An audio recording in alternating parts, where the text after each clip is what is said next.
조두순 접근 금지법, 시청자 여러분들은 어떻게 생각하시나요? 네. 이와 관련해서 오늘 저희와 함께 이야기를 나눌 패널 두 분을 소개해드리겠습니다. 먼저 대한법률구조공단 성폭력 피해자 국선 전담 신진희 변호사님 나오셨고고요. 네, 안녕하세요. 네, 어서 오세요. 네, 그리고 1세대 프로파일러이자 범죄학 박사 권일용 교수님 모셨습니다. 네, 어서 오세요. 안녕하세요. 네. 고맙습니다. 네, 먼저 그 신진희 변호사님께 여쭤보겠는데요. 지난 13일에 발의된 조두순 접근 금지법 어떤 내용인가요? 네, 주요 내용을 보면 그 가해자의 피해자에 대한 접근 금지 범위를 100m에서 500m로 확대하는 것이고요. 그리고 아동 성범죄자에 대한 형량을 5년에서 7년으로 강화하는 것이고요.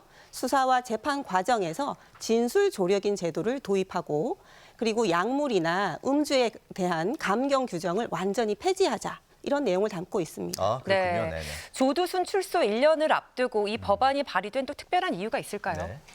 네, 사실 이 전자발찌가 시행된 이후에 실제 그 재범률은 어느 정도 지금 낮아지고 있습니다. 네네. 그래서 문제가 되는 건 뭐냐면 성범죄 자체가 지금 증가하고 있다는 것이고요. 특히 아동 성범죄 같은 경우에는 재범 우려가 굉장히 높은 것으로 평가가 되고 있습니다. 네.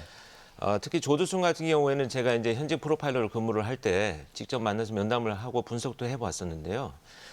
여전히 술에 취해서 뭐 기억이 나지 않는다는 것을 일관하고 있고 네. 특히 그 죄책감을 느끼지 않고 있기 때문에 출산 이후에도 재범 우려가 굉장히 높다 이렇게 평가가 되고 있습니다. 네네. 그래서 이런 유사 사건 재발을 방지하기 위한 좀 강화된 법안이 반드시 필요한 시점이다 이렇게 보입니다. 네. 네. 조두순은 아주 그 위험한 인물이고 재범을 막기는 그 조치라는 말씀인데 이 개정안을 접한 그 누리꾼들의 반응이 또 이제 궁금하잖아요. 그렇죠. 예, 어떻습니까? 네, 댓글을 보면요. 7년, 그게 뭐 법이냐? 피해자는 뭐 평생 안고 살아야 되냐? 뭐 종신형이 맞지 않냐? 뭐 네. 이런 댓글도 있고요. 네. 그리고 피해 어린이한테만 접근을 금지하는 이런 법이 무슨 법이냐? 조두순에 의해서 피해 어린이뿐만 아니라 모든 아이들이 범죄 대상이 되는 것은 아니냐? 그리고 500m, 100m 이게 무슨 뭐 차이가 있냐? 뭐 이런 의견들이 있었습니다. 네, 네. 보신 것처럼 네. 개정안 중에 500m, 100m 이러니까 가해자의 접근 금지 범위에 대해서 과연 이게 실효성이 있는 것일까라고 의문을 제기하는 분들이 많았거든요. 네. 저희 제작진들이 직접 실험에 나서 봤습니다. 함께 보시죠.